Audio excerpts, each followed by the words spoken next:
It was your birthday. Got me one of those pictures. This?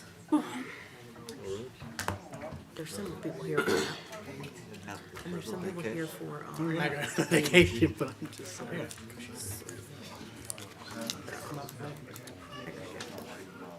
I'm still off. I got it.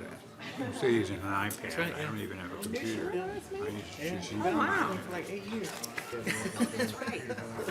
Because I took over someone else's.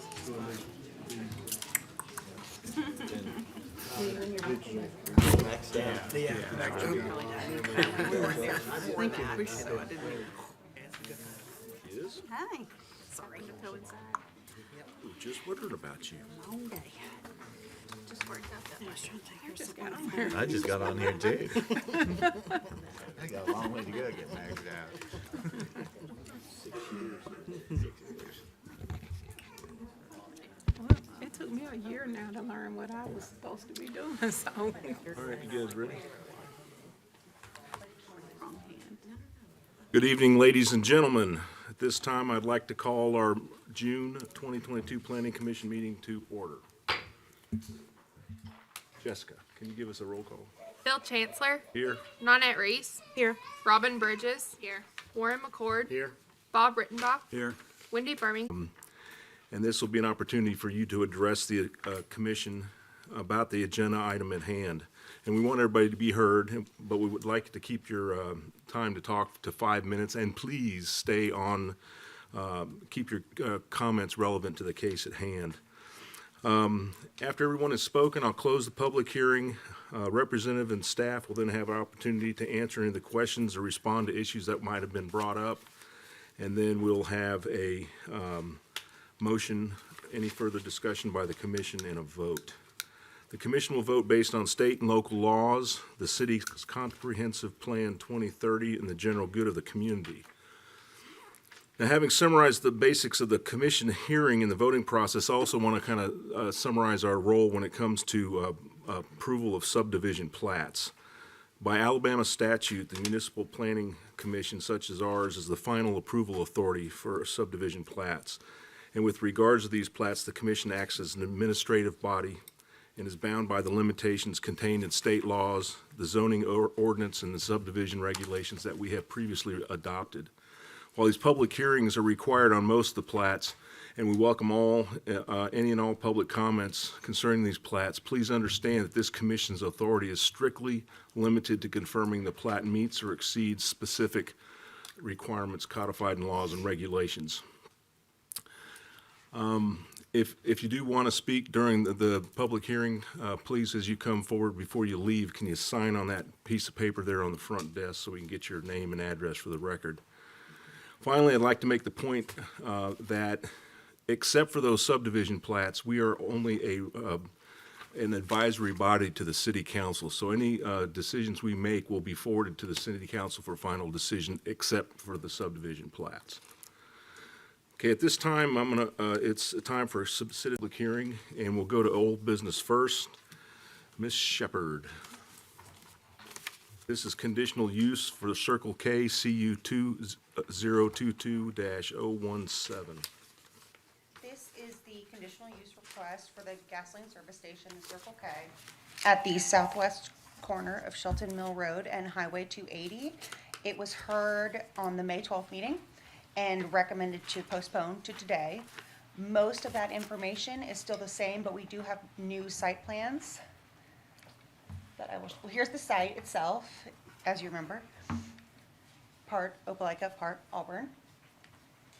And then this is the most recent submittal that shows where that line is, and then the overall site. This is the only developed area at the moment, to be developed.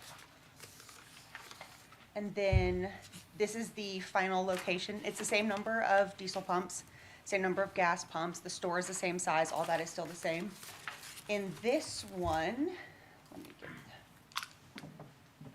right here, you'll see those that they provided the distances from the diesel pump to the property line, 66 feet, then to each residence, or the closest residence in proximity to this. So it's, the minimum is 180, but the rest 224 and 277 with quite a bit of vegetation. So they did want us to include that, and we are happy they provided those numbers. They are also planning an enhanced landscaping plan, and they did submit all the trees they will use, all the plants they will use, the hardiness, the growth, what size they'll be. So they submitted quite a bit for this enhanced landscaping. And staff recommends approval with conditions. There's 3 conditions from planning only. Okay, thank you.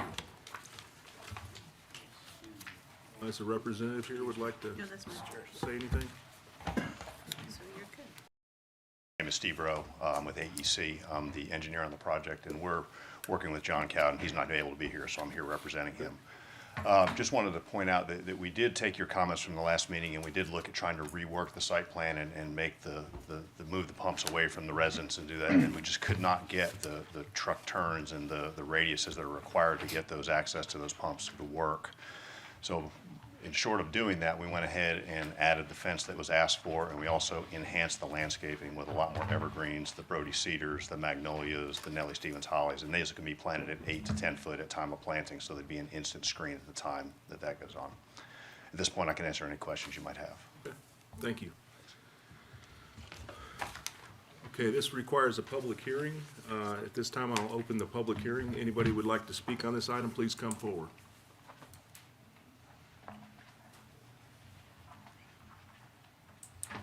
Okay, seeing no one, I'm going to close. Oh, I didn't see you back there. Come on. I didn't say closed yet. Sorry about that. I just didn't see you behind them. Yeah, come on. Go ahead and have your say, and then please sign in when you're done.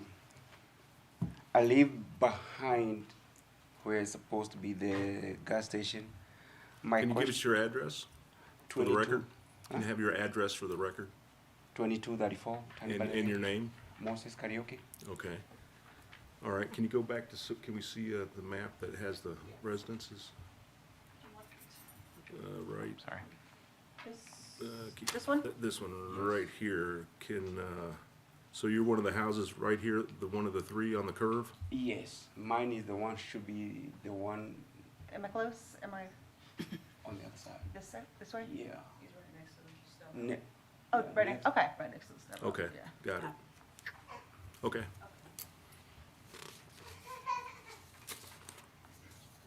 My question is, the gentleman said there will be a fence. Is it a fence or a wall? Wood, the last I heard was wood fence, 6 feet tall. It's a stockade type. Is that still the idea?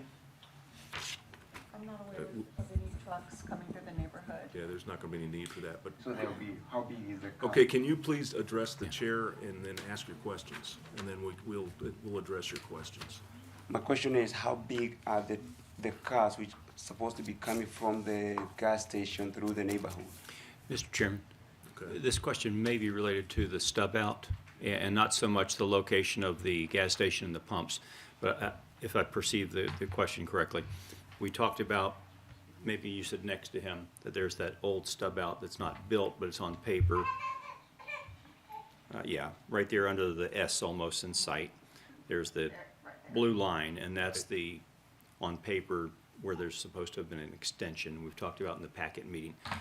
He may be talking about vehicles going through the subdivision, utilizing that connection. And that's not, have we closed this?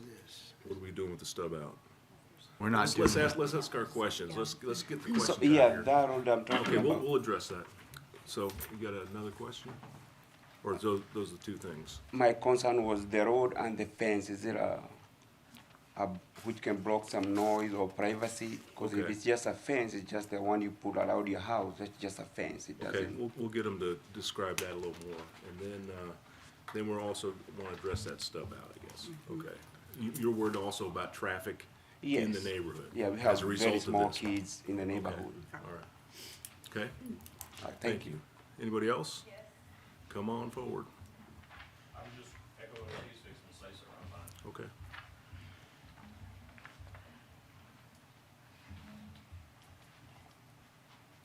Hello, good afternoon. My name is Dr. Melissa Thompson, and I live at 2226 Turnberry Lane, and that is one cord, but right there, yeah, that's mine. Okay. That is mine. So you guys pointed out vegetation. That vegetation is mine, so I can do what I want to do with it in the future. So that is not going to block the development that they're going to be putting there. Also, I have a child with respiratory issues. We all know that gas stations, they emit a lot of fumes. So now I'm not feeling safe with my child in that neighborhood. Also, gas stations are known to bring in a lot of other foreigners and strangers into the neighborhood, and you know, it raises safety issues for myself and my child. I don't have a camera right now at my house. I'm going to be forced to buy one to put there because a gas station that's going to be so public is going to be there. Also, right across the road from that site, there's a gas station already. Every time we pass that gas station, there are like police vehicles there and random people there. Why do we need two gas stations in that same vicinity? Another point, Opelika. Why are we concerned about having an Auburn Opelika gas station when it's going to directly affect me, an Auburn resident, that it's going to devalue my house, all right? When time comes for me to sell that property, who am I going to get to buy it because there's a very public gas station behind it? These are my concerns. There are several others, but you said I should limit my time to 5 minutes, so.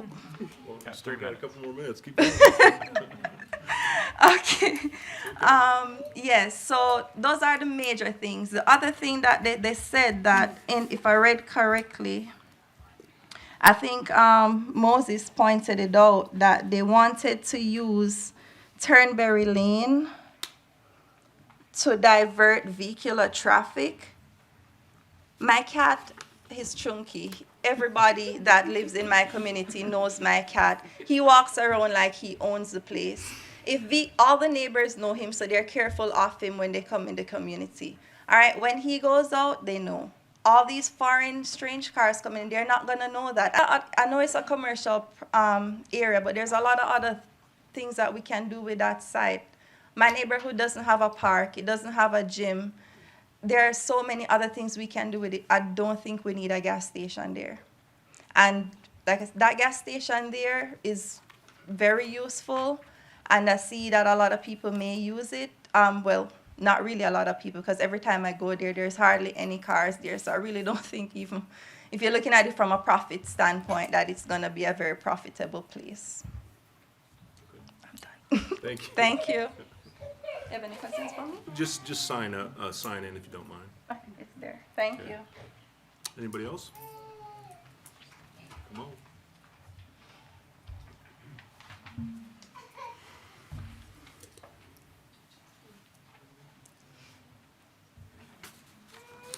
My name is Mike Wallace, 2151 Ashley Court, up on the end. I was just concerned about the bump out, or whatever you call that road too, because of the kids we have playing ball in the yard, the elderly people that walk their dogs in the street. We have a lot of folks that are pushing baby carriages around our neighborhood. We're just really concerned about traffic that would come through there, especially during rush hour, when on Shelton Mill Road, the traffic can be backed up out into the 280 because they cannot turn properly into Shelton Mill. And the cars going on the 280 have to wait till everybody gets out of the way because they obviously don't know what a red light is. And so we're just concerned about all of that traffic too, and the people that are there, that bump out was there, they come through our neighborhood, cut back out because they're not patient enough to wait their turn. So that's what I wanted to address. Okay. Thank you. Anybody else?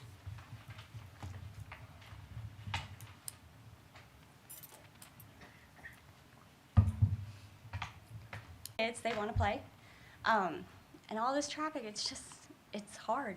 Being a stay-at-home mom, like, I don't want to have to worry about all this traffic coming through the neighborhood, or, like Michael said, the people using our neighborhood as a cut-through to avoid all the traffic, because that intersection is terrible, absolutely terrible, especially at rush hour and in the morning. 280 intersections that you're Yes, talking about? 280 and Shelton Mill, especially the turn off of 280 onto Shelton Mill. Yeah, look, perfect. Because that just backs up. it backs up all the way to the turn. You can get like 3 cars through.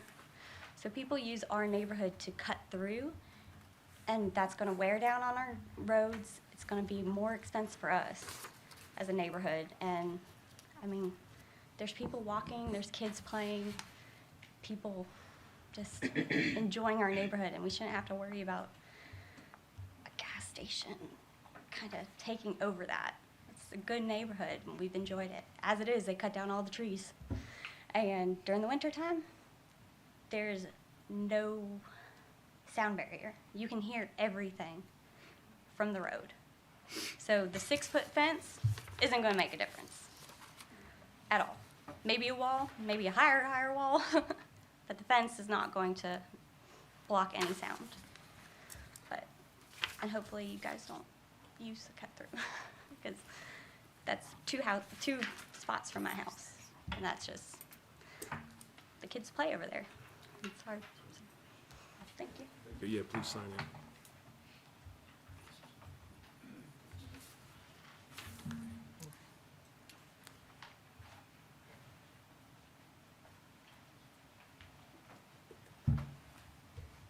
Thank you, ladies and gentlemen. My name is Stacy Wallace. My husband's already spoken. Tiger Express right there.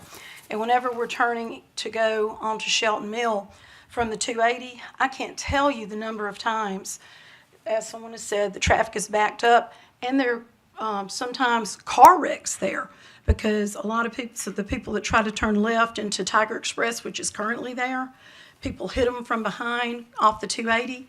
And if you bring another such business right beside it, that's only going to exacerbate the problem. You're going to have more wrecks. It's just going to be dangerous, and I'm hoping that this can be avoided. Thank you.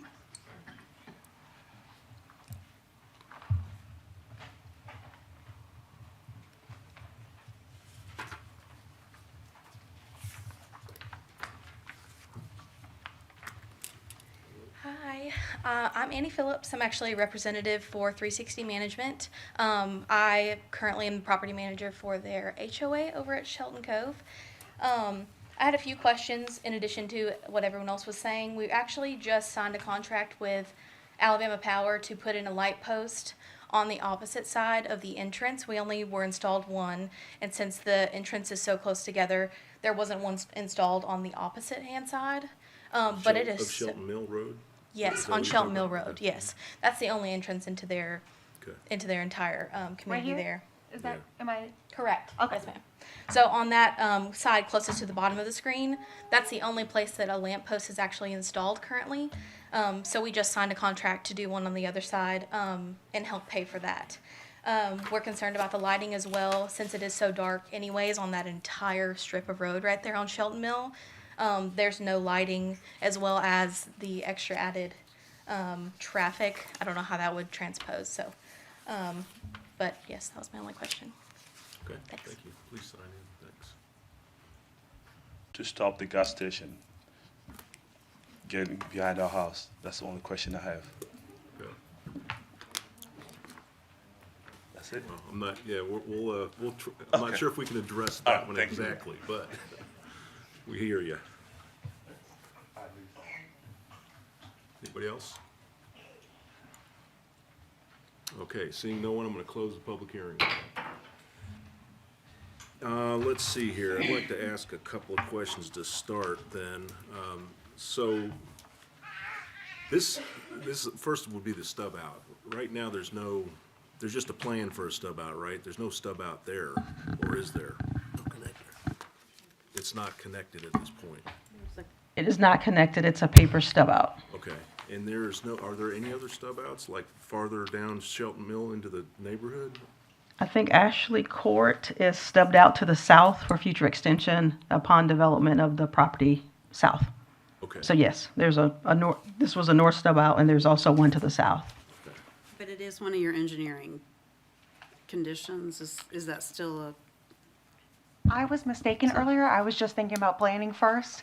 This engineering also has conditions of approval. Conditions Yeah. too, so that's that second condition. Yes, it was our recommendation to connect Okay. the paper stub through the development. To the north, yeah. Okay, so That's one. I heard a person, I'm not sure where I'm gonna address this yet, but I heard there was a lot of the land's been cleared. I mean, what does the trees are all cut down now mean? You have the regular, aerial view?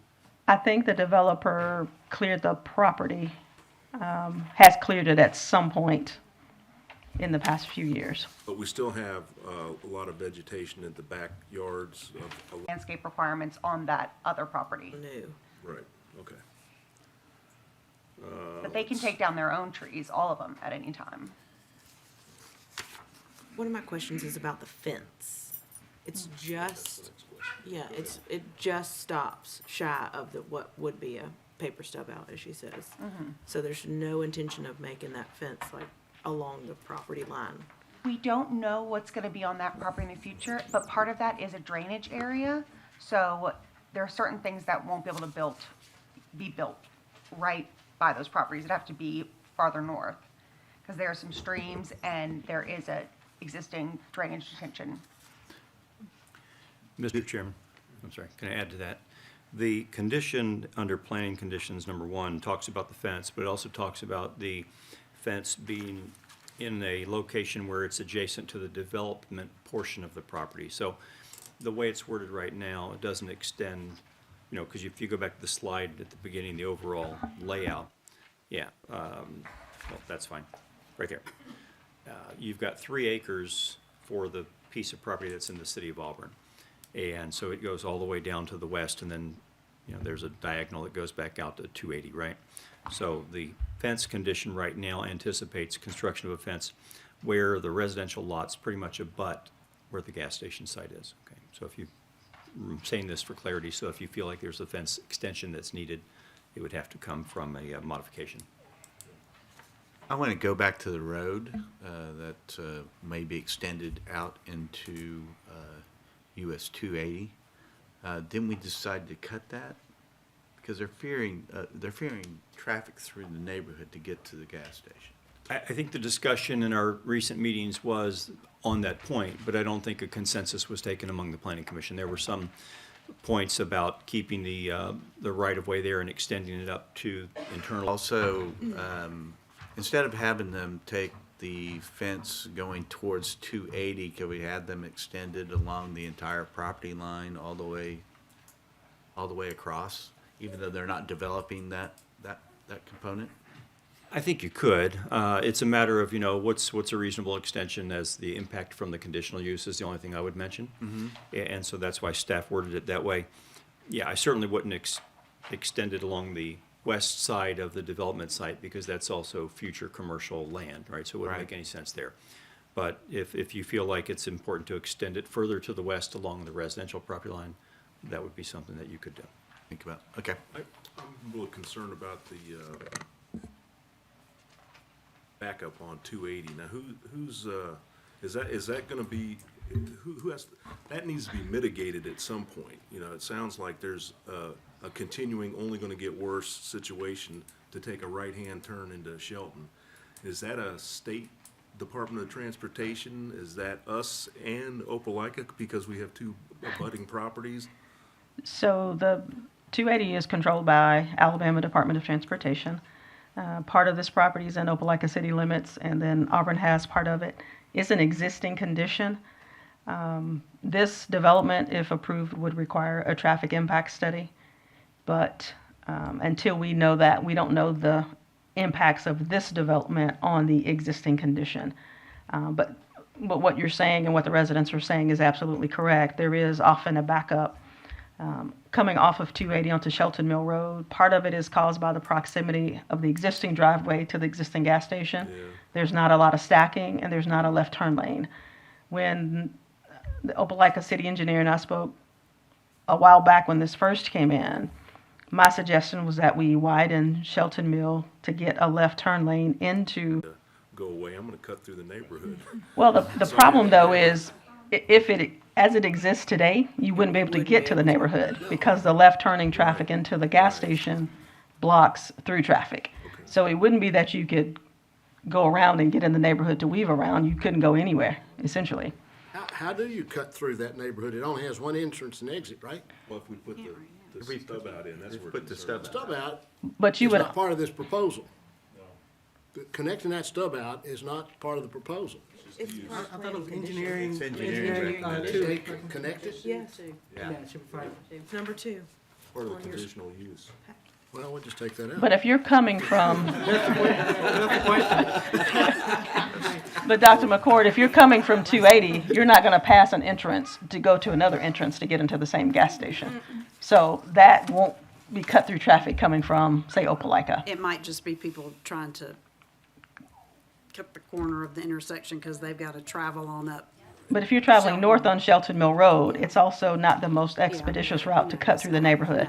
But But if approved do and get this moves forward, this would have a decel and an acceleration lane. Based on a traffic study. Yes, Okay. Because the other gas station does not have either. of that's those. correct. Can I ask a question on the fence? It says here that a solid 6-foot high fence, so I know solid must not be a chain link fence, but what does solid mean in this context? And could we theoretically change the height of it from here, or does it have to be 6 feet, or that's the recommendation, or what? Let me say this, in planning operations and looking at development, things of that nature, a 6-foot fence or wall is pretty typical for, one, it provides a separation, so there's a barrier, people can't go back and forth and run into people's yards, and things of that nature. Solid, because it provides more of a visual buffer, and it does provide some, I'm not gonna say it blocks all sound, but it does help to block, noise and things of that nature. 6 foot is typical. I'm not sure what our maximum would be in this commercial area. Would it be, could they have? There is no maximum. 8 feet. Typically 6 foot is provided. You would not want more than 8 feet, because then it's more like you're in a, barricade and things of that nature. But I would say solid, so it wouldn't be like a shadow box fence where you've got offset panels. It would have to be, board and batten type thing where it's solid. And then there'd be shrubs behind, then there'd be some other greenery behind it, like magnolias. and On the those things. screen, there's a landscape palette of plants that would be on the inside of the fence. Yes, sir. Inside of the fence. on the gas station side of the Right. fence, yeah. So that is something to consider too. What does an 8-foot fence look like along property line if it doesn't Yeah. continue to be maintained? Can I possibly show like a picture of what? No, I'm sorry. Public hearing's over. I'm sorry. Let's see, the only other thing I don't know if we've dealt with was one of the comments had to do with, well, Lighting? well, lighting's one, but fumes. Is there some kind of a mitigation issue? I mean, a thing that you do with that? I don't know how gas stations work, but. I don't even know anything about diesel that much, so I'm not the person to answer. I was kind of addressing the. Oh, the you were asking the general? representative. Okay, because you were looking at me, but maybe you were looking Yeah, behind right me. over your shoulder. Can you give us anything on that? Okay, that'll be a good start. Now, within the gas pump system itself, there's a vapor recovery system within it, so it will capture, the fumes that are coming back out of the gas tanks as they're being filled, but I can't give you an effective rate of what it is, but there is a system involved with the gas pumps that does deal with that. Are trucks that would be gassing there, are they required by law to not idle while they're pumping gas? I believe they're supposed to. This is a dilemma. We discussed one of the interesting, intriguing issues related to this is it's in parts of two cities. And I've concluded that we'll let the powers that be, it's above my pay grade to figure that out. However, this is on a U.S. highway. The traffic count, I don't know what the recent traffic count is, but it is big. In addition, the state, Jeff said it was the state that asked to have the sign, but we've got a sign there on the East University Drive and Shelton Mill Road pointing people to Birmingham or to the interstate, as if that's the fastest way, the best way to get to Birmingham. It's not. It's closer to go up, because I clocked it, up to north, 147 and go out that way if you're going to Birmingham. So we're encouraging people to go down Shelton Mill Road by that sign unnecessarily, in my opinion. However, it is a US Highway 280, going, they call it east and west, it's really basically north and south, but to Birmingham into Columbus, Georgia. It's been zoned CDD, this property, since 2007, I think. I think it's been zoned CDD since 2007, and this is a conditional use allowable in that zone because we knew it was a commercial zone. It's also adjacent or right across the street, so there's already a gas station already there. It'd be right across the street from another one. So many of the noxious impacts of a gas station are already there. Yes, this would probably increase them, but and it should not be allowed. I'm not in favor of that connectivity at this point, since we don't know what else is going to be up there. I can't say it would have any benefit to the neighborhood at all to make that connector connect at this time. But I think this is something we've got to consider. It's a valid use. Unfortunately, and I recall when the developer who developed this nice subdivision came, we reminded him how close he was to Highway 280. I don't know if it'll show up in the minutes or not. And that was, it's evident on all the maps. It is right there adjacent to Highway 280. So I think if we can mitigate some of these uses, and I think we're trying to, it's a reasonable use at that site. That's my speech, I'm sorry. Want to put that in the form of a motion? I can put it in the form of a motion, but I want to make sure that all of the planning conditions are included and the engineering conditions 1 and 3 be included. I'm not including this motion, the vehicular connectivity. I'll second that if that qualifies as a motion. Yeah. So the motion would be for approval without Recommend the city without council engineering condition number 2. So no connectivity Right now. right now. So and that was a second? Yes. So I have a motion in a second. Any further discussion on the motion? I'd like to talk a little bit about vegetation and a vegetation buffer that goes, what I find kind of different about this is I kind of like the vegetation to be I'd like the fence to be a little bit more forward on the property and the vegetation to be on the back side of the fence. The outside of the fence. Yeah, and the reason why is because there's not much but if you put the vegetation on the back side, have issues then with as far as the commercial property goes, with all the trash that would then pile up into that vegetation. So I think it'd be smarter to put the fence on the facing, if you will, the gas station, and put the vegetation behind the fence. Just kind of reverse that. I also would like to know if the owner would be willing to continue that vegetation line all the way across that property. And so that way it creates a better barrier for the neighborhood. And I'm just asking the engineer whether or not that would be possible to continue that vegetation line instead of taking it up north to up to 280, take it across.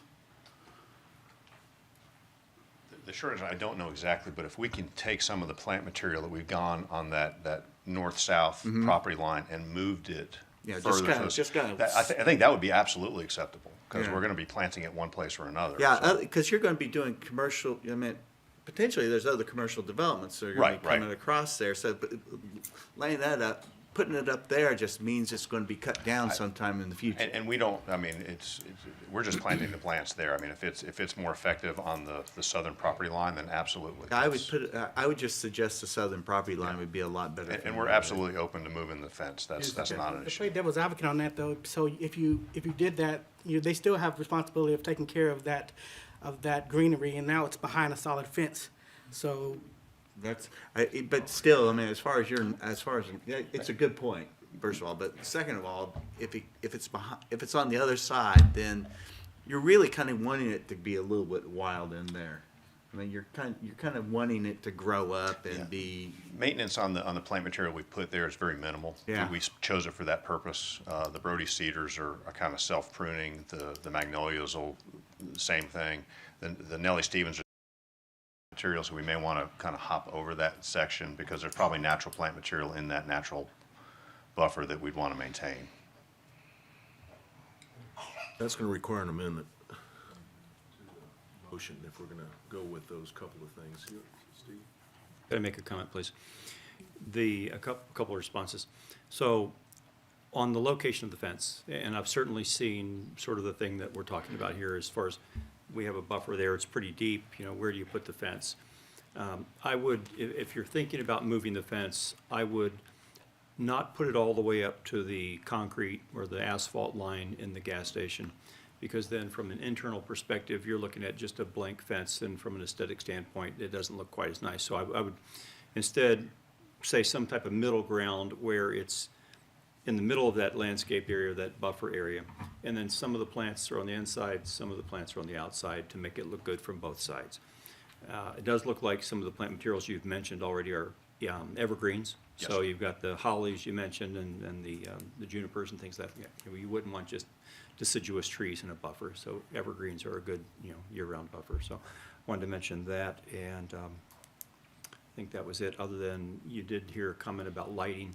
I don't know if they're proposing any lights on the back of the building that would be wall packs or anything like that. Certainly if they're outside lights like that, it ought to be shielded to where they don't shine into the yards. So do we need an amendment on that too? I think we have some codes, but I'm not as familiar with them as I'd like to be. So if you want to state that, lighting should be shielded without shining into the backyards, that would be good. We traditionally would do a photometric study and show that there's no light spillover. I think it's, Okay. yeah, I think it's There's already line of required sight in the sort of thing. code. Yeah. Yeah, it's already addressed in the code, I think that. Okay, so if you want to So the First Amendment would be to, make it all one amendment. okay, all one big amendment? Would be to change this particular design so that the fence would be in back to go east-west all the way along the property line. Correct. How far to that? And The the further away corner. we get, we lose the effectiveness of it because Yeah. we're so far away, so. I And mean, also that corner, the westernmost corner is the detention pond. Correct. Right, So up to the detention pond? up to the detention pond. Yeah, that would make the most sense. Would that be good? That sounds like a reasonable. A reasonable approach? The only thing that concerned me there was that I would rather not, if the intent is to take, if you can go back to the landscape plan, I would rather not take all of the landscaping down the west boundary there and have it void of any vegetation, so I wouldn't want to do that. So I'd prefer that you plant vegetation along that western side and add the landscaping that you're talking about. Would you be willing to do that, sir? I think we can work with that. Okay, then add that to the amendment. Okay, so we have, let's make sure we have an amendment with the fence in the middle, the vegetation. We have the vegetation that goes to the north. And then vegetation to the retaining pond. And that, we're gonna, so, but to the north, is that gonna stay, or we're removing that? That's gonna be what gets moved down to? No, I think- he'll keep some of that to the We'll north. keep some of that, but and we'll work with staff on what that looks like along there. But we'll keep the more traditional screening material continuing along the southern property line. We have a second for that amendment. Second. Motion and a second for the amendment. All those in favor say aye. Aye. Any opposed, say no. Okay, the amendment carries. Now we're back to the motion, which is for the conditional use. And it also removes the requirement for the, stub out, which is engineering comment number 2. We'll delete that. That's the motion on the floor, on the table. So, and I have a second, so all in favor say aye. Aye. And recommended for denial, and we have an annexation Smith for AX, it's AX 2022-008, and that's recommended for approval. Would anybody like to take any of those off the consent agenda for discussion? I would like, Go ahead. I'd like to remove the Faxton Annexation off of the consent agenda, please. We'll remove that and address that separately in, next. So now what we have left in the consent agenda is the meeting minutes and the Smith annexation. Do I have a motion? I move to approve the consent agenda, including minutes and Smith annexation. Second. Motion is second. All those in favor say aye. Aye. Opposed say no. Consent agenda passes. And now we'll talk about the Faxton annexation. Ms. Shepherd, why don't you give us a little bit of information on that one? For the Faxton annexation, I will just cut to the chase on this one. The reason that we are recommending denial is purely because it doesn't meet our policy of being in the optimal boundary, which you can see right here ends at the lot, just to the west of the subject property. So since that is a policy, we did have to recommend denial. But the neighboring lot is the same size, just one lot over, and it is contiguous, so it does meet that standard. It is 0.097 acres. It is on Lee Road 47, also Pierce Chapel Road. And this is for Tommy Faxton. And I did not have my little speech prepared because I thought I was going to stay on the consent agenda. It's okay. It's okay. If- We just want to know. If annexed in, it would be also rural. Can you show me where that optimum, so, It's so essentially everything Goes that's, much farther east. the green is optimum to the east? yes. All green is optimal. And then our one property in question is in that subdivision, Persimmon Hill, that it's not. Only one of the lots is. Does That make- portion to the south annexed in 2017. At that time, that property was also outside of the optimal boundary. But when it was annexed in, those It was borders were annexed changed. anyway. So everything that's in the green is annexed Everything in the green is annexed and optimal. and optimal. What year was that, we annexed, 2017. just 5 years ago? Wonder why we did that. I believe you guys recommended denial. Oh, okay. There you go. Okay. All right. A question on Lee Road 47, is that a county road? That's not a city road, correct? County road, yes. County road.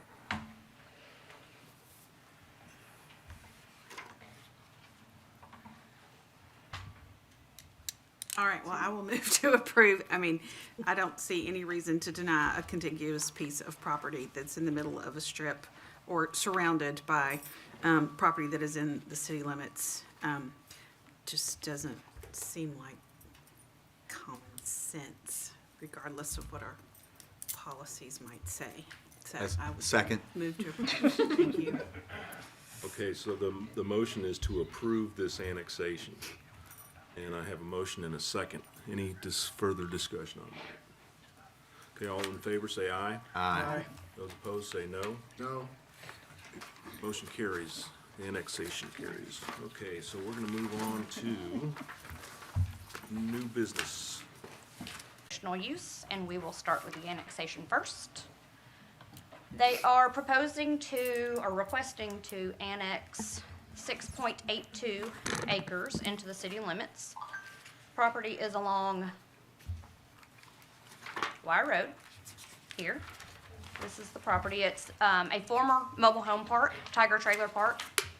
It contained up to 50 or so mobile homes as recent as 2014.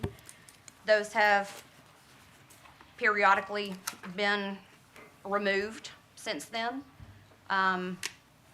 Today, the property is vacant. And, let's see.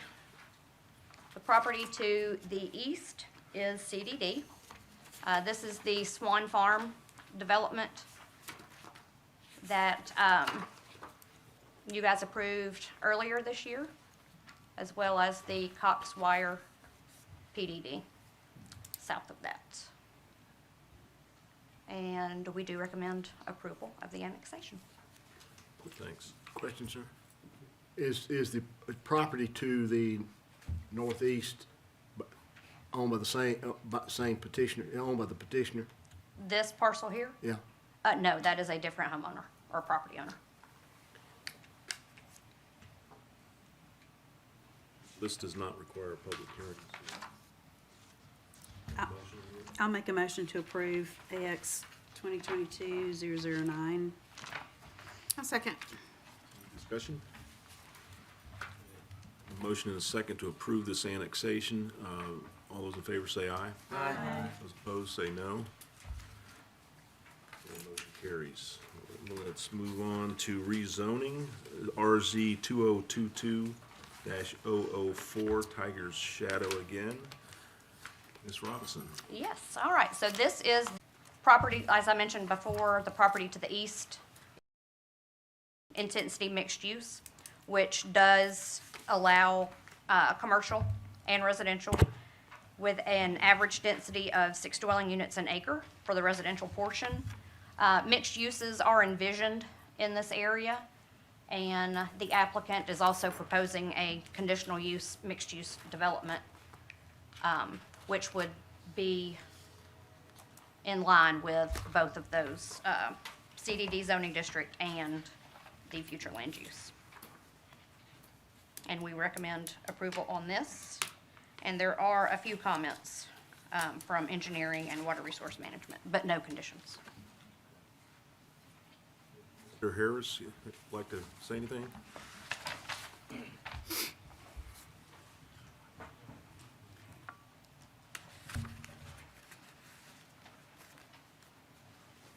Good evening. Yes, sir. I'm Alan Harris, live in Auburn.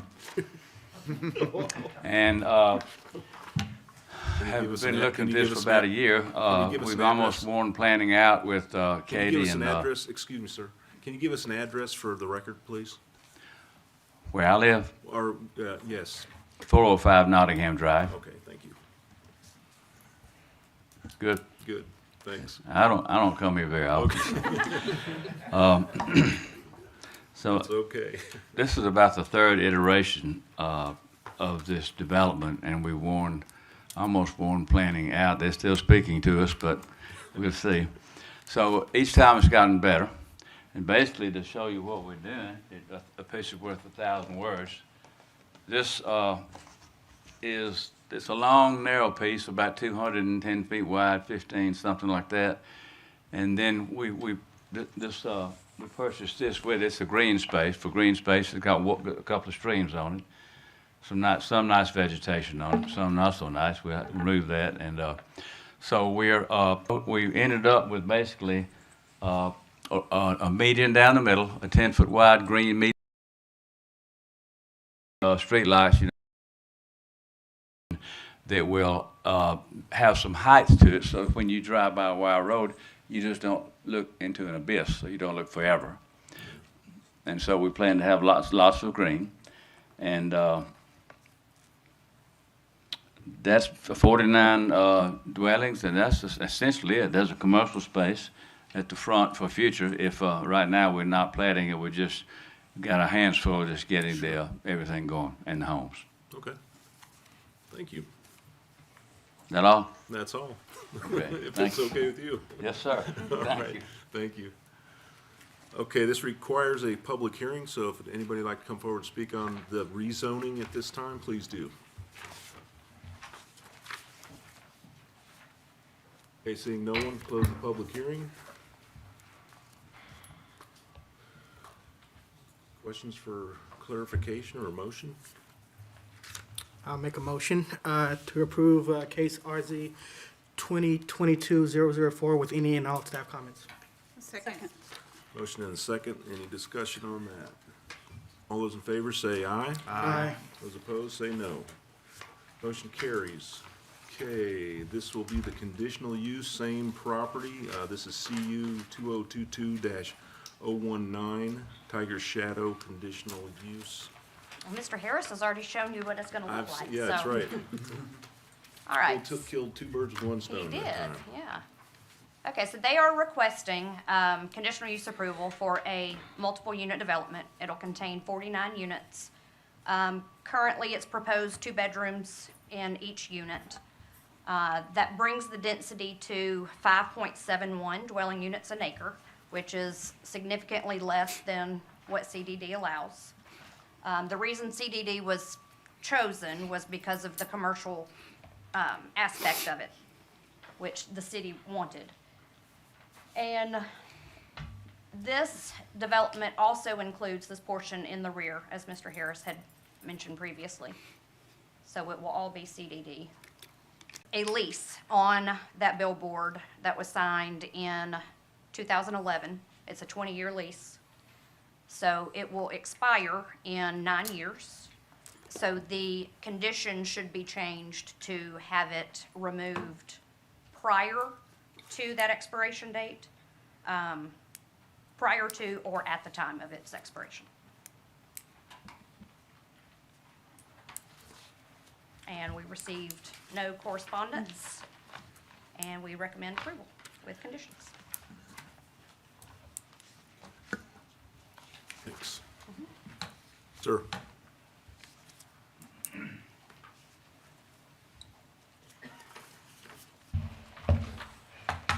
Thank you. Let me, Chad, just, you have a copy of the lease, right? I do. Okay. All right, this lease is a problem. First of all, at the end of the 9 more years, there are it can for two more 20-year terms be renewed at the option of the lessee. And it's got no limits. In other words, goes where it wants to go. You can't plant anything. You can't cut them off. Can't put a fence up. Can't plant any vegetation, trees, or whatever. I'd be happy to get rid of it. It's going to take litigation to do it, but I'm happy to start it. We'll need the city's help in terms of with the annexation. This is what changed it, right? I'm happy to. With the development. Yeah, I'm happy to go after them, but I don't know where it'll end up. I'm not an attorney, but it would require litigation, I assure you. Well, I guess my comment would be that, that's not really before us. What we're here to do is to look at the conditional use, and, you'll have to work. It's a condition. Is it a condition? That change requires that, it basically says that the billboard or the non-conforming sign is not able to remain. So what we've done is we've tried to say, okay, we're not asking for it to be removed immediately, but there is the lease. It does say that the first 20-year term expires in 2031. I don't remember the day and the month.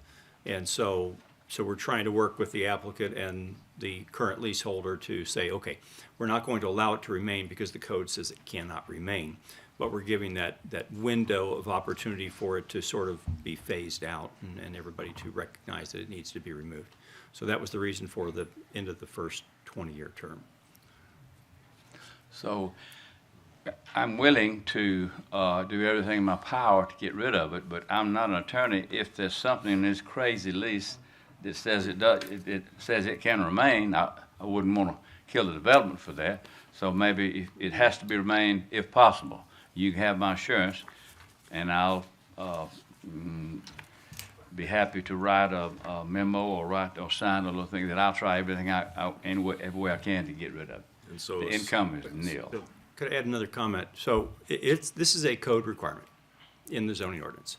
So it would be the city's intention at the end of, and we just have to track this, but at the end of 9 years, to whoever the property owner is at that point in time to, institute an action to have it removed. Let me say it that way. Okay, all right. So I don't think we're expecting So anything you're giving from me you at this 9 point in years, time. is that what I understand? It would be allowed to stay there until that, I don't know the month and the year, but the Whatever, day, yeah. but 2031. Makes sense. I think it's going to prove to be more complicated because the person with if the lease says that you can renew it. No, but I think that if we pass it as we discussed and written, in 9 years it would give him the leverage, and then the courts will sort it out. Right. I mean, that's the only thing we can't hold up the development. I think that would not, if it's not this kind of development, it'd be something else. We don't want the billboard once it's inside the city limits. And of course, the advertising industry has some big lawyers in New York that you will be hearing from. Oh, yeah. Now, I also believe that if this goes forward, it gets approved and it's developed, that the piece of land that the existing billboard's on becomes part of the overall land that the HOA or one entity would own all of that together, right? Because these are not platted lots, these are condominium-type units where these individual homes are. So I believe the intent was it's all one piece of property. Okay. It won't be owned by a third party is what I'm saying, separate from what you're looking at here. I'm not sure about the commercial piece, but, okay. Yes. So leaving the comment there is gonna, through the matter of course, as we go through time, then it's gonna Well, if the get courts won't let resolved. him do it, then Right. then it overrides. But you brought what up a we've good done. point. I That's think all the right. HOA's, the limitation of HOA ownership would be at the first lot, at the back, 100 feet or so back, at that first lot that starts on that north boundary. Okay. From there on, it's green and it's wild road. That would not be an HOA. It would belong to me. So you would retain ownership of that? Yes. Please, okay. Okay, all right, thank you. Thank you. Sounds good. Okay, this requires a public hearing, so at this time, I'd like to open the public hearing for the conditional use. If you'd like to say something, please come forward. All right, seeing no one, I'll close the public hearing. Look for a motion or comments for clarification, or, I'll make a motion if we don't have any discussion. Or I can make a motion and then we can discuss. that's right. But I will make a motion to approve, or I'm on the wrong one.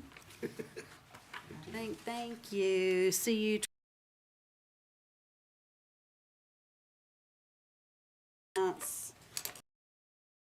Current leasing period. Second. Okay, that's a motion and a second. Any further discussion on that motion? All those in favor say aye. Aye. Those opposed say no. Motion carries. Now we're up to number 7, which is Masters Court rezoning, RZ 2022-005. Ms. English. Hello, everyone. Okay, yes. This is a request for rezoning for 2 lots. Together, they equal about 2.27 acres. They're going from industrial to comprehensive development district. That is the request. And the properties are located on the east and west side of Masters Court. On the west side here, this parcel is approximately 1.34 acres, and on the east side is 0.92 acres. They are currently, as you can see, undeveloped. There is a commercial support use to the north, consolidated pipe. Here's the prox map. Industrial, all behind the subject property, PDD, CDD on the corner. That was approved in 2013. There's a gas station there at the corner now. What does the PDD show that was gonna be on the rest of that property? They were approved for indoor recreational, office, commercial entertainment, road service, neighborhood, shopping center, and a community shopping center. Yeah, but they're gonna put a And supermarket in there. the gas station is the only construction there at the time, currently. You've got Greens, PDD, multiple unit development, commercial and entertainment uses on the corridors. Moving towards the interstate, you've got interstate commercial on this side. The future land use designation of industrial does not align with the requested zoning to CDD, so that has formed staff's recommendation for denial. Staff does believe that, or understands, and the applicant or his representative may wish to correct me, that they wish to develop a road service use on the 2 subject properties. Those, well, not the subject properties, I'm sorry. The properties down at the corner of Masters Court and Cox Road. Road service uses do require 30,000 square feet. These lots are very shy of that. They were lessened in size when the widening of Cox Road went through. So I believe it is their intent to possibly consolidate those lots to form a site that could be developed for those uses. Other than that, that's about it. We do recommend denial, and I'm happy to answer any questions. Representative here.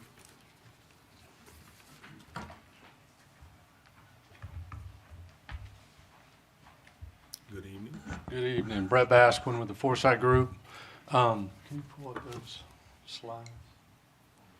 Part of this original tract, what we call the Brantley property out there, you know, part of this parcel was given to make the back part of the tech park back here. All this property out here was zoned all CDD many moons ago, okay? As part of the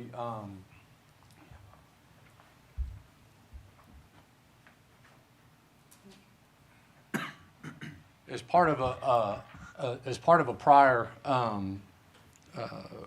rezoning request, you know, back when 20, 30 years ago, when the request to rezone some of this industrial property came about, essentially in our tech parks, those are tried to reserve for industries, technology companies, and that kind of stuff. But there was a need for other industrial uses to be used. And essentially, part of why Masters Court was built and zoned industrial was to facilitate some of those uses that we didn't want to put in an industrial park. You know, i.e., at the end back there was Consolidated Pipe was the first tenant in there. In the back right, that was Mobile Attic. So Mobile Attic came in there. Mobile Attic has gone out of business, but the back 3 parcels now is all Consolidated Pipe, which is basically a yard with construction materials, chain link fence, screening, and those types of things. When all this was done and originally rezoned from, portion of this was rezoned from CDD to industrial, the frontage was left as CDD, right? At that time, interchange, the exit 50, that wasn't even contemplated. That was before Tech Park West and everything else. You know, it was just Cox commercial uses to be on the frontage of Cox. No industrial properties that are fronting on main arterials. They're usually screened back behind other uses, okay? And that's kind of been the intent if you look at most of the industrial parks in the city. So that was the reason why kind of this area became industrial, okay? And there's probably very few property in the city that is zoned industrial that's owned by the private sector. Majority, if not, a lion's share of the industrial property is owned by the city and the industrial board. So this is kind of a rare exception here. But what I wanted to point out to was prior to the interchange and the road widening of Cox Road here at this intersection, there was 2 40,000 plus lots on the frontage that were zoned CDD, okay?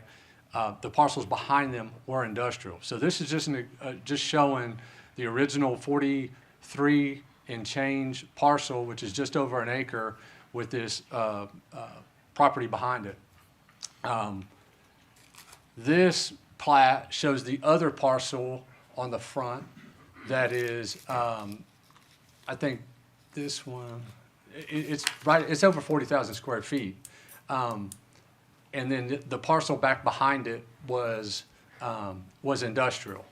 So when the road widening project came in, these parcels got whacked pretty good, okay? So we have the one parcel on the left that I think is only 14,000 square feet, and the parcel fronting on the right is just over 25,000 square feet. So those parcels by themselves are not sufficient for any kind of real use or development other than a single-family residential, right? I mean, that's the only lot size that would accommodate something of that size. For a commercial setting, it's just not enough. So what we looked at doing is can we rezone some of this property in the rear side of the road? There's other commercial and road service uses that require CDD and require frontage on arterial that we would like to capture. This, is there any way you can pan up a little bit? This is the PDD of the site next door. We're bottom left of this. We're outside of this PDD. But as you can see, the whole frontage of Cox Road is lined with, you see the gas station that's there, but there's other commercial uses along the frontage, and we were just kind of continuing that over. Part of the agreement when these properties were originally rezoned, or the industrial was rezoned in the back and the CDD was up front, was that there would be no new curb cuts on Cox Road. So those parcels have to take access internally off of Masters Court or off of adjacent properties. So you're not allowed to have your own curb cut there. But I think getting context of seeing what is planned for a large shopping center at that corner, which 20 or 30 years ago was a long time ago, it's more and more realistic now. Looking at the remaining parcel in the back, if we tried to just rezone enough to make another 40,000 lot to match what we had before, we really are left with not enough in the back for anything. You know what I mean? So really what we were trying to do is there a way to get two 40,000-foot minimum lots between the two? And we really couldn't. It's really a bastardized two things. So essentially what we were proposing is just to rezone the whole thing, and it would be a 1.66 acre parcel. If I cut it in half and I have 0.283s, for a commercial use, it's very, very difficult to really make a QSR or other road service use work on under an acre. While by code, it has to be a minimum of 30,000 square feet.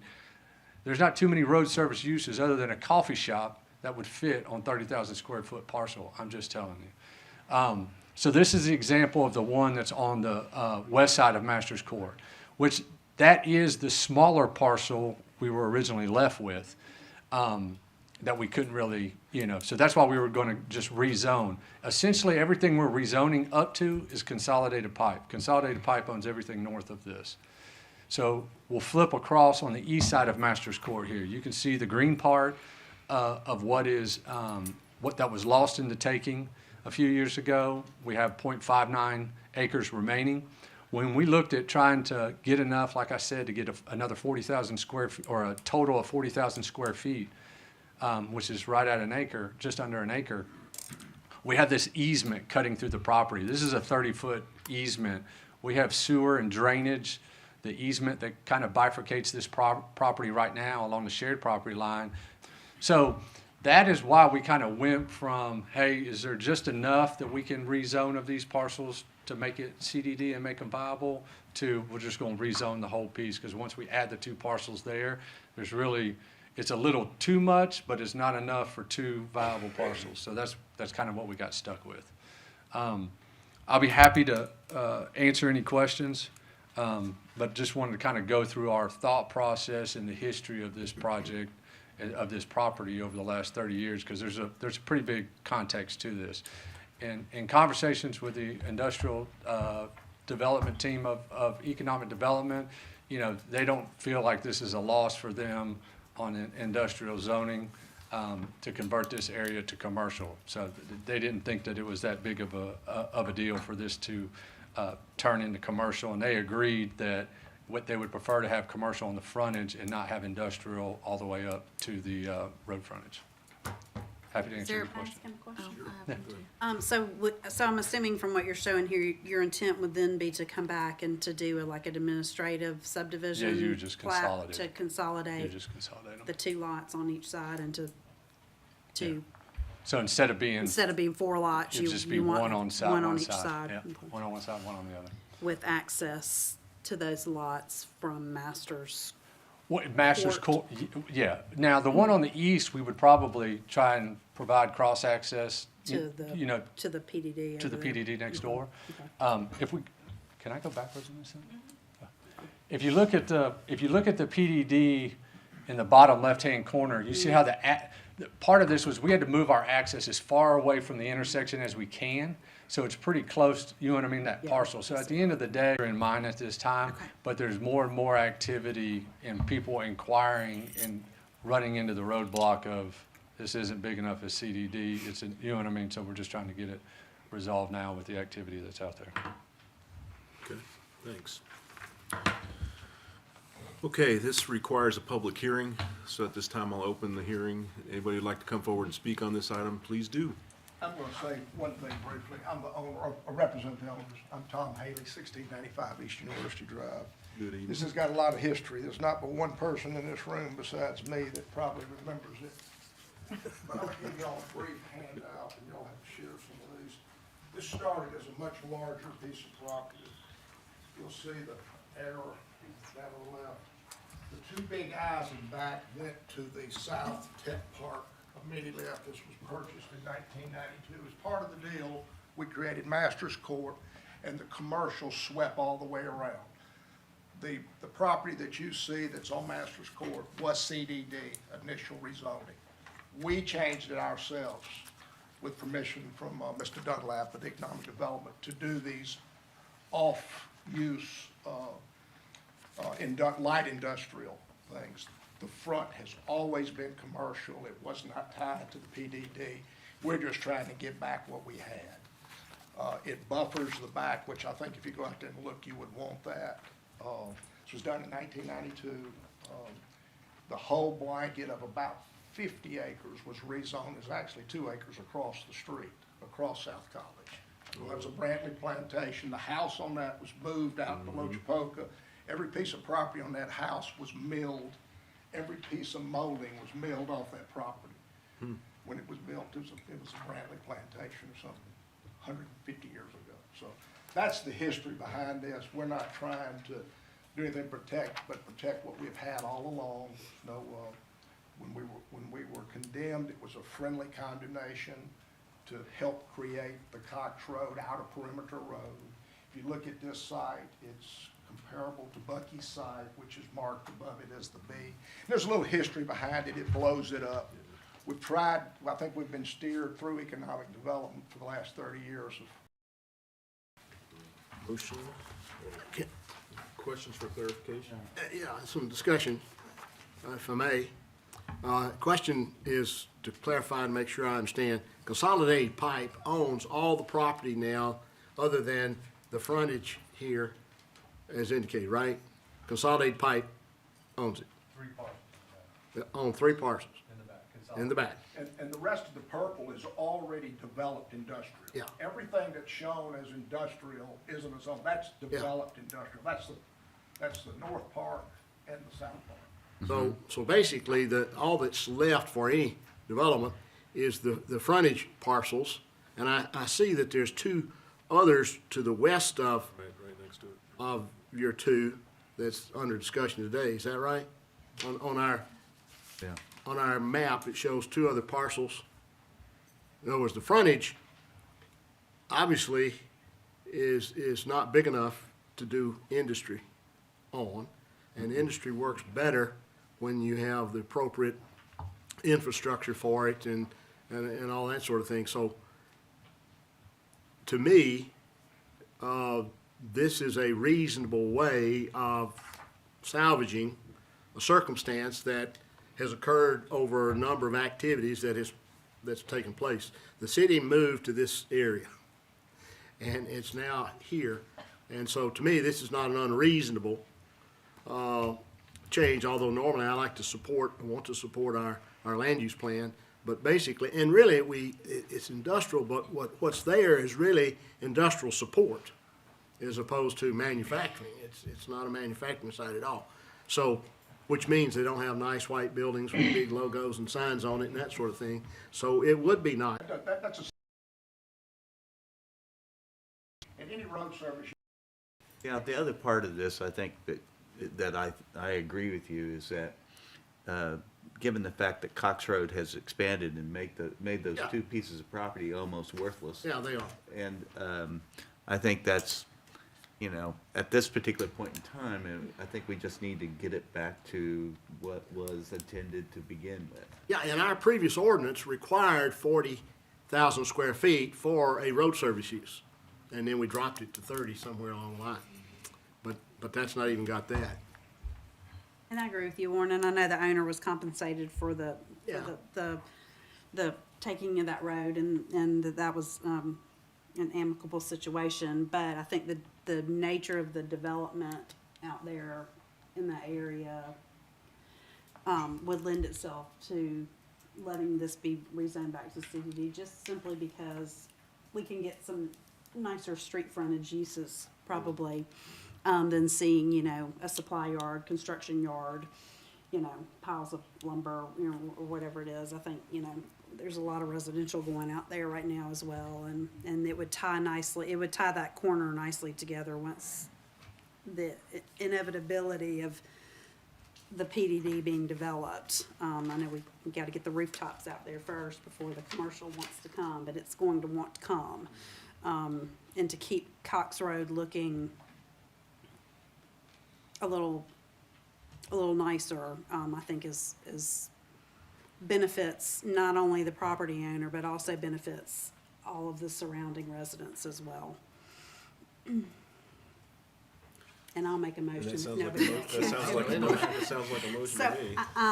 So, I know the recommendation is for denial, so I need to Say, approve. make the motion 005. Second.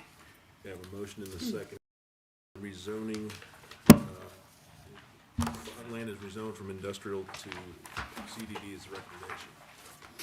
Okay, now on to number 8, which is a preliminary plat, Swan Farm Phase 1, PP 2022007. Ms. Shepherd, Yes.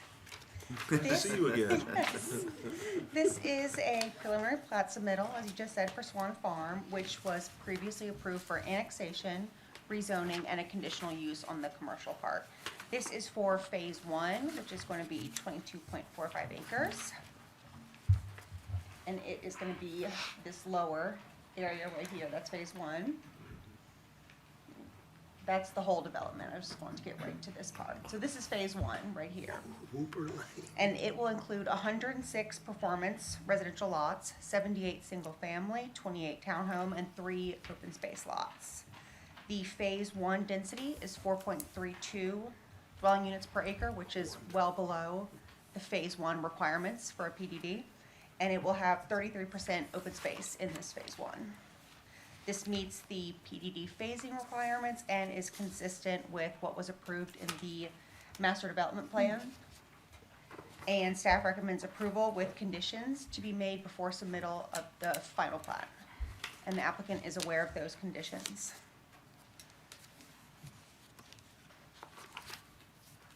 Okay, thank you. And as you know, the applicant is here. Okay. So you just spoke with him. Happy to answer your question. All right, this requires a public hearing. Anybody would like to come forward and speak on this, please do at this time. Seeing no one, I'll close the public hearing. Ask for motion, comments, for clarification, et cetera, from Kip is not here anymore.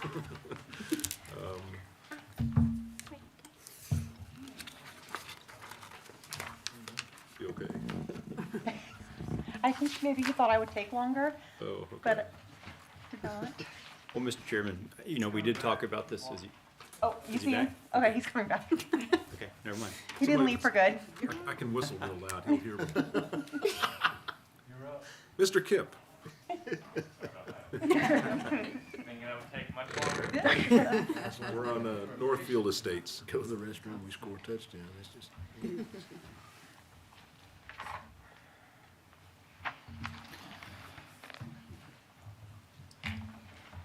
Apologies again for that. That's okay.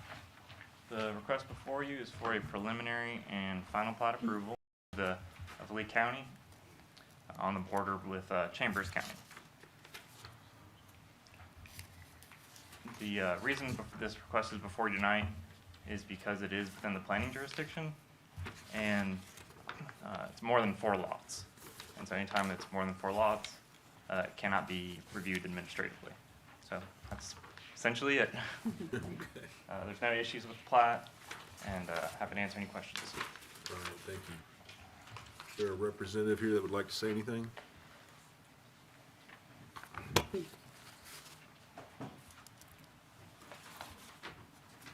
Mr. Sullivan? Yes, Okay. Mr. Chairman. Yes, sir. Scott Sullivan. I live in 1649 Mayfair Court in Auburn. I'm representing the family on this development. It's very simple and just 7 lots trying to maximize the ability of more citizens coming into our area and investing in our communities. Okay. Yes, sir. Okay. Sounds Thank you. good. Thanks. Okay, this does require a public hearing, so if anybody'd like to come forward, please do.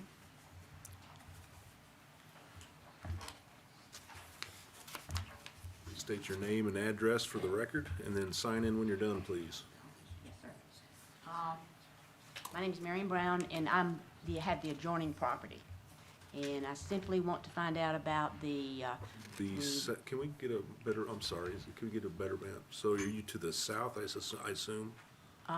In the, I'm right next to it, to the, going towards the 431. okay, south. got it. Okay. Okay. My question is, how is the sewer and the water plant, wells or septic system? And are the lots big enough to hold that? Okay, we can have that question answered. And 1 or 2 times, so I just think there might be some safety issues there if we don't get control of that also. Okay, all right, thank you. Anybody else? Okay, I'll close the public hearing. Would there be Ms. Frazier, would there be a traffic study needed for this, or it's outside the jurisdiction, we don't No, do that? it's under our threshold for traffic study. Okay, because it's too small of a property or Yes. development. And then can anybody address the sewer, water, any of that kind of, what's the requirement out there? Who's providing the water? Who's, is it septic? Anybody? It would be septic. I'm Matt Dunn, Assistant Director for Water Resource Okay, Management. thanks. So, and the lots would be large enough for septic, and as far as water service out there, I'm assuming it probably would be wells. It wouldn't be all. Okay, so wells and septic is what it sounds like. But the lots are big enough to accommodate that? Yes, ma'am. Right, Okay, they are single-family homes, therefore it would be basically 1 per lot. I don't know the answer to Yeah, that one, question. one septic system on each lot, Right. at least. Yeah. Okay. Do we hear a motion or questions for clarification? I move to approve EP 2022-008. Second. Motion is second to approve. Any further discussion? All those in favor say aye. Aye. Those opposed say no. Motion carries. On to the final plat. Final plat. Same information as presented in the last case. Okay, thank you. And this does not require, this is another preliminary plat, PP 2022009. Mr. Kipp. Yes, sir. This is a request for preliminary plat approval to subdivide 2 lots, a little over half an acre, into 6 fee simple townhome lots, I should say. The property is located on north of Bartlehaven Street, and it's within the MDRD and CRDE zoning districts. Both of these districts allow townhomes by right. And as far as the subdivision of land is concerned, the plat meets or exceeds subdivision requirements, and therefore staff recommends approval with conditions. Happy to answer any questions. Is there a representative that would like to say something at this time? Okay, seeing no one, I'm going to open the public hearing. This requires a public hearing, so at this time, if you're interested in speaking on this item, please come forward. Seeing no one, I'll close the public hearing. Questions from the commission? Motion is second. All those in favor say aye. Aye. Those opposed say no. Motion carries. Next item is the Rusty Barrel Conditional Use, CU 2022018. Yes, Rusty Barrel Package Store. Conditional use for commercial and entertainment use, package store at 200 West Glen Avenue in the Urban Core zoning district. Here's the aerial of the site. We've got Weston Wright down here to the south, 191 College. Over here is the depot, City Hall, and First Baptist Church. This use was approved as part of the tropical smoothie conditional use in 2011, but the use has since expired since that time. approx map of the area. Urban core is the property's zoning. Gosh, I gotta get better at this. College Edge overlay here to the south, urban neighborhood. And with that and the zoning of urban core, they do allow you to add for the hours of operation to be limited to 11 a.m. to 11 p.m.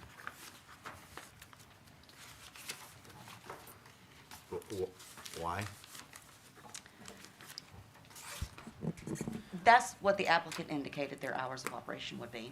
Uh-huh. So we just thought that we would make that a Okay. condition. Yep. Place. Exactly. Okay, thank you. Is a representative here like to speak? We're available, and yes, we don't mind doing from the 11 a.m. to 11 p.m. Yes, sir. We're good. All right. Thank you. Thank you. Okay, this requires a public hearing. Anybody like to come and speak on this, please come forward at this time. Rusty Barrel Package Store. Seeing no one, close the public hearing. Questions, comments, and motion? I'll make a motion to approve KCU 2022-018 with all staff comments. Second. I'm sorry, what? The condition, yeah, it's in there as a condition. Oh, is it? Yeah. Oh, I didn't know it was listed. It's listed as a condition. Okay. With a comment that I also like the name. Was what? I said with a comment that I also like the name. Do I have a second? Yes, that's. Okay, I have a motion and a second. All those in favor say aye. Aye. Opposed, say no. Motion carries. Okay, number 13. This is another conditional use, Greystone Commercial Development. CU 2022-028. Mr. Kipp. Yes, sir. The applicant is requesting conditional use approval to allow a road service use, specifically a bank with drive-through. Their original application also included a climate-controlled storage facility, but that portion of the request has been withdrawn. Multi-unit development. Subject property is zoned CDD, which does allow office uses as well as banks by right. However, the drive-through component of the bank requires conditional use approval, hence it being on your agenda. In 2018, the Greystone and Auburn project was approved, and it also included a commercial component. This is essentially that commercial component of their conceptual plan that was submitted. And so you can see it here highlighted in red. Here is the proposed site plan for the project, and you can see the bank site being here. And again, the reason for it being on conditional use is because of that drive-through component. The drive-through and bank are consistent with the future land use plan designation of office park, and staff does recommend approval with conditions. I would just note that the only condition applicable to the bank site is planning condition number 3. So if you are to approve it or recommend approval, that would be the only condition applicable. Wait a minute, so But our motion need to include that notation. You or- can just, if you're inclined to recommend it for approval, you can recommend the council with approval with only planning condition number 3. okay, because the other ones apply to that. Correct. Storage? That's right. Okay.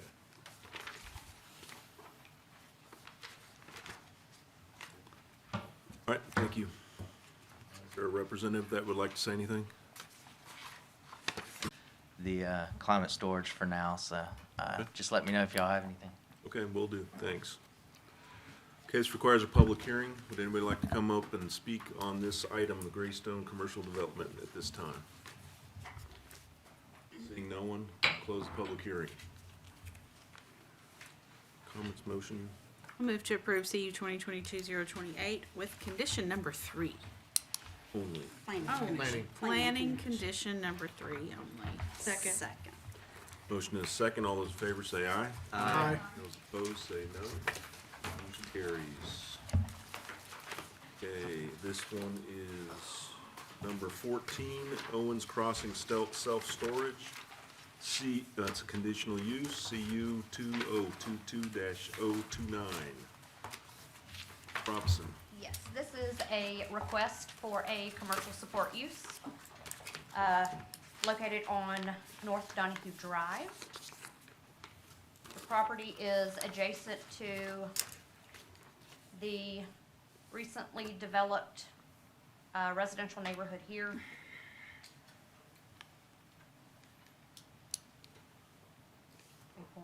Okay, right here. The single-family residential units are here, and across Donahue, there's a cul-de-sac that's got some townhomes on it. The property is zoned CDD. Commercial support uses are conditional. Most other commercial uses in CDD are allowed by right. The future land use is master plan mixed use, which means the commercial uses should be in context to its surroundings in the area. The proposal is not consistent with our future land use due to the built closer to the Walmart here and with the Walmart entrance. So this is essentially the only curb cut that could be, where it could be located. But that also means that all of the traffic and the parking, the dumpster, all of that is on the residential side. And there is a 15-foot buffer yard that separates the residences from the drive. However, that's very minimal to mitigate any of the potential nuisances. We do recommend denial due to this, and be happy to answer any questions. Oh, I'm sorry, and there is also a waiver Yeah, I was just gonna associated with ask if you this. could talk about the waiver. They are proposing a 105,000 square foot building that's 3 stories.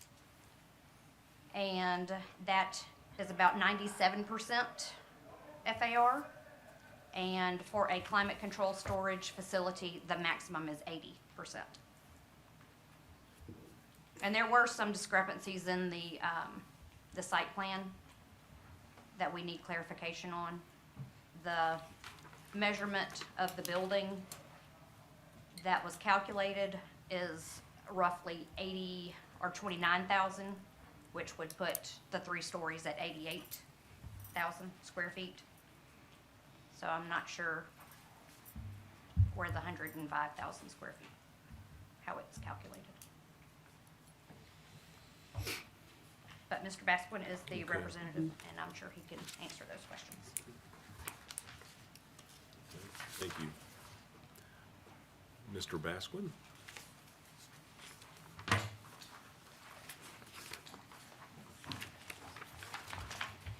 All right, good evening.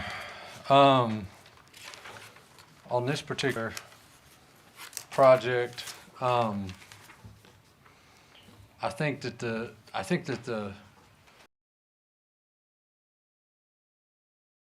use on that. I will point out in the conditional use write-up, right, there's no issues from engineering or water resources, so it's really just the planning side of this.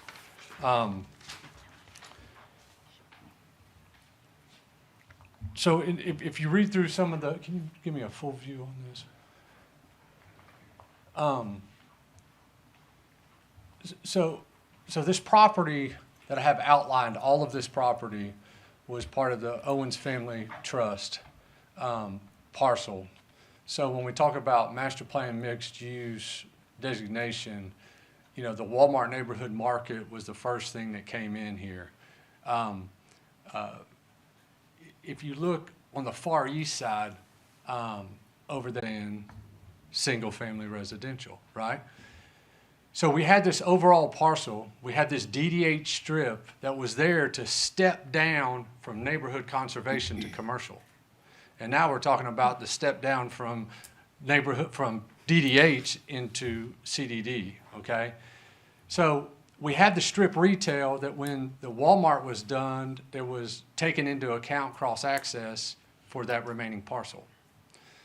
In regards to the leftover piece that's there now, when the Walmart was done, there was no cross-access given to this remaining CDD. In hindsight, I wasn't involved in the property till after Neighborhood Market. I've done everything else. I wasn't involved in that. So that ship's kind of sailed. That access for Walmart is the full access driveway for Walmart. It's at the high point of that road, and there's a pretty good high point that you can't, that driveway you're able to see down it. But when the neighborhood drive comes in, we worked with engineering during DRT to plan out that the only place this driveway could go to meet site distance for this lot was where we kind of have it shown on our plan right now. And so it met the spacing between it and Walmart, and it met the spacing between it and the residential neighborhood. That was all worked out during the DRT process on that curb cut, because the curb cut's really what's driving a lot of this. But when we start talking about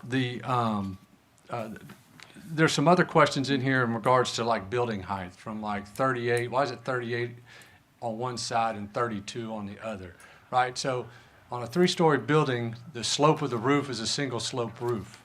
And so if it's falling at half of an inch per foot, right, and we're going across a 200-foot building, there's going to be 6 foot of difference. That's the only way for the roof to drain. It's not a pitched roof, it's a single slope roof. So we had the single slope roof, and we had the low side of the single slope roof on the Walmart side to try to push the building as close as we can to Walmart to get it away from the residential neighborhood. I would have thought you'd want the building closer to Walmart, not the building closer to the residential. That was what we thought. So that's kind of why there were some questions in packet in regard, or not in packet, in the write-up in regards to that. But self-storage use is a low-intensity use. I mean, people that come and put stuff in storage are not people that come there every day. It's not like it's a business in regards to people coming and going and accessing each unit every day. Now, there's all kinds of users that use storage. But in regards to trip generation and the amount of traffic, you're talking about storage is probably the lowest building. My daily traffic at 16 trips in the PM peak, okay? That's for a 3-story building at 105,000 square feet. If I just did a single-story office at 33,000 square feet, and I don't bring up office because of other projects, but probably the only other thing you could get in here is office. Well, I take that back. There is other stuff. But a single-story office in there at 30,000 square feet is 362 trips per day, and it's like 58 in the AM and 40 in the PM. So it's almost 3 times the traffic for what you would think is a low-intensity office use, as opposed to this low-intensity storage. I mean, most of the time people come in, they drop their stuff off, and then it's left there. If people are moving, like for moving houses and stuff like that, most commercial movers keep that stuff and have their own separate storage. A lot of businesses use this for inventory on some, and a lot of drug reps use this for where they keep supplies and stuff like that. There's all these kinds of uses, but it's usually people that are using it during normal business hours for the most part. There is an office up front that's open, 9 to 5, but usually you have access to your unit 24 hours a day.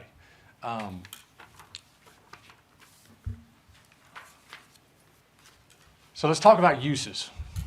We're zone CDD. CDD is the most intensive use, commercial use we can use. So the different uses that are allowed, permitted by right, office is permitted by right, an auto accessory store, you can have a car parts store, we can put an auto zone there, permitted by right? A lot more intense. Package store, vet clinic, an intensive use. Most of the time around here, it's really used 2 weeks out of the year. Turnover, move in, move out, right? That's one of the big things. Now, when we start talking about the waiver for this on the building, We have special development standards in the zoning ordinance that deal with mini storage and deal with climate control storage. We ran into this before when I did Hyatt House, okay? In the special development standard, the special development standards that were written for this were written before vertical self-storage was even a thing. If you look at the vertical self-storage, I mean the climate controlled storage, the maximum FAR is 80%, okay, 80%. The maximum ISR is 70%. So what that tells you is that you can only have 10% more than the ISR. If your ISR is your building and parking lot, you know that this is not going vertical. And so most of the special development standards that we have in place are geared towards single-story mini storage, the drive-up, outside entry type stuff. That's where a lot of the 70 and 80% that is talked about in the special development standards comes from. That was acknowledged back when we were redoing Hyatt House and acknowledged by staff and something that was going to be a waiver for FAR from 0.8 to 1.25. So we went up almost 45% increase in FAR. What's unique about that one is the ISR, we ended up getting a waiver on that one for ISR of from 0.7 to 0.81. That was on the Hyatt House. Back up to what we're proposing here on this particular development. It's what we're asking for is from 80% to 98%, but my FAR is half of that. My FAR is 48%. So, you know, we're basically have a ton of green space in this thing. We're trying to consolidate this thing and keep it in, but my ISR is half of what my FAR is, and almost half of what it was on Hyatt House. So just wanted to give you context. It's not like this is something new. The only other vertical self-storage that we really have in this town that's multi-story, 3 stories like this, is the stuff that's out there at Bent Creek. You know what I'm talking about on Bent Creek, across from Waffle House and backs up to the airport. That particular project is on 4.5 acres. And most of that acreage is unusable slope from the airport down to the road. So that's why that particular vertical self-storage didn't have to get a FAR waiver. So just so you have a little bit of history on how these other ones have kind of worked and what we're running up to in this. But essentially, you know, we feel like the self-storage is a pretty good use here. It's not like people can see out of these buildings into people's backyards. The parking lot, we've reduced and actually reduced parking spaces at staff's request. To you earlier today. Just wanted to let you know that. Okay, this requires public hearings for this conditional use. Anybody would like to come forward and speak now, please do.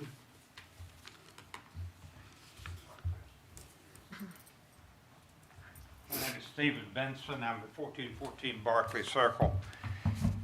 First point is I'm the largest self-storage operator in the city of Auburn, Opelika. So, Brett, I don't mind competition. Glad to have good competition. My only question is that everybody plays by the rules. If there's an FAR or an impervious surface ratio that has to be met, I just simply ask that everybody does. The other question is, it's a 3-story building adjacent to 1-story residential would be my only thought. So, but again, I don't mind good competition. There's a lot of it around, but those are my comments, and I'll say. Thank you, sir. Anybody else like to come forward? Mr. Chairman, before you get a motion, would you mind if I provide? Close the public Go, hearing. close the I'll public hearing, close the please. public hearing. Thank you. Okay. I didn't want you to get too far ahead of me. So I was going to mention the letter. Katie mentioned that. That's great.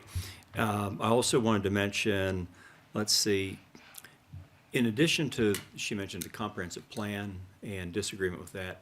I think the other thing that it's at the very bottom of your report in the summary, it talks about there's also, when we look at this and we look at 3 stories of storage next to single-family homes, I think there's an incompatibility question there as well. You know, you're sitting in your home and you've got this 3-story building behind you, probably would allow a different or a along North Donahue with a building in the back of shop, if you will, where there wouldn't be any activity per se along the single family, which I think protects the single family neighborhood a little bit better.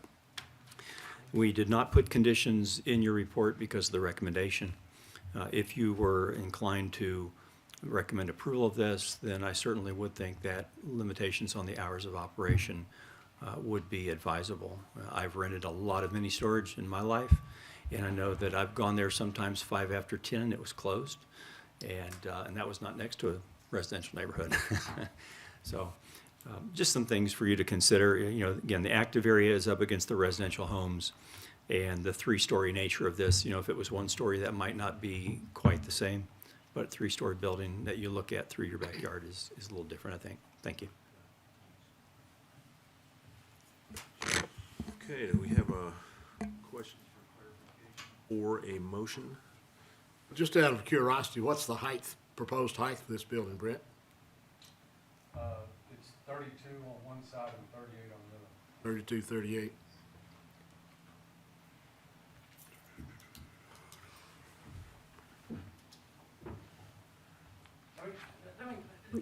No, we're deliberating But now. I'm the representative. Okay. For the project. I mean, Warren asked me a question.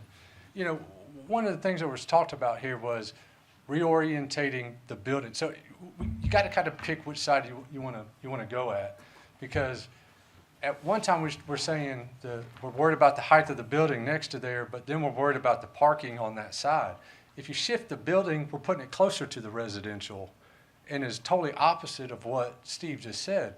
If you're talking about where people are moving around, the other part of that is anytime, even in the comp plan, in the future land use plan and everything else, y'all recommend everything street fronted. So anything that comes here, whatever goes here, there's going to be a parking lot adjacent to this backyards of these residential houses.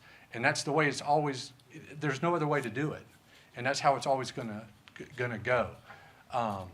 You know, that's the only way it's gonna work.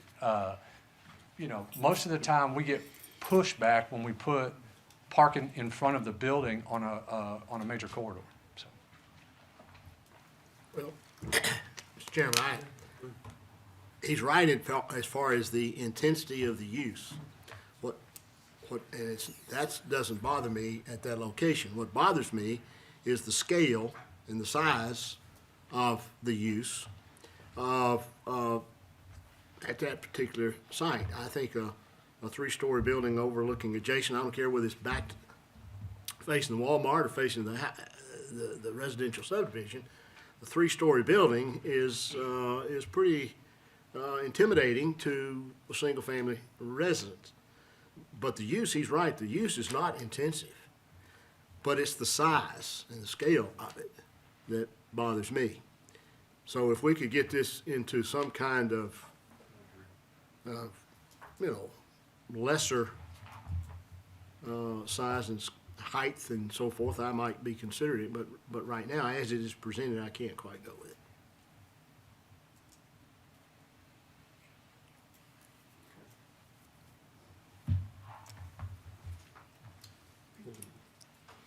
Do we have want to get a motion on the table? Okay. Well, I would be curious to know what the building would look like if you kept the FAR at 80% as opposed to 97%. Is that what the way, or if there's a middle ground somewhere? Well, I can make a motion Okay. that I move that the Owens Crossing Climate Control Storage be forwarded to the City Council with a recommendation for denial due to the incompatibility of the size and scale of the use. We have a motion. That's the motion. Second. Second. Motion and a second. Further discussion on that motion? Okay, all those in favor say aye. Aye. Those opposed say no. No. Have a roll call, please. Robin Bridges, No. Phil Chancellor, Yes. Shannon Jagger, No. Marcus Marshall, Yes.